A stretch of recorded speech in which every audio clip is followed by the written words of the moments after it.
Amos opens his prophecy with a powerful declaration of God's authority. The Lord roars from Zion and thunders from Jerusalem.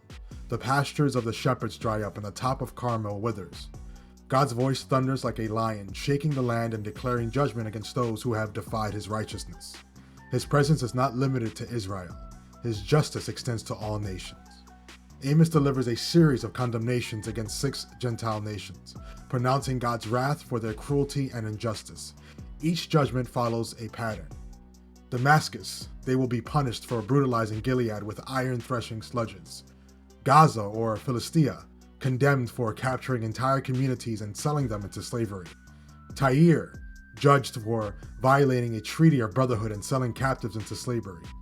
Edom, guilty of relentless violence and hatred against Israel. Ammon, punished for horrific cruelty, ripping open pregnant women to expand their borders. Each nation is warned that God's fire will consume their strongholds, symbolizing inescapable divine judgment. After condemning the surrounding nations, Amos turns his attention to God's own people. Judah, they're punished for rejecting God's law and turning to false gods. Israel, their judgment is detailed in Amos chapter 2, but their sins include oppressing the poor and profaning God's name.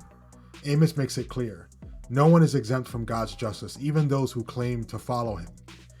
Amos chapter 1 is a powerful proclamation of God's justice. It reminds us that he sees all injustice, all oppression, and all sin, whether among nations or his own people. God is the righteous judge over all nations. He will hold the wicked accountable for their cruelty. God's people must uphold his law and walk in righteousness. The Lord roars from Zion. His justice will not be ignored. Will we listen to his voice and walk in obedience?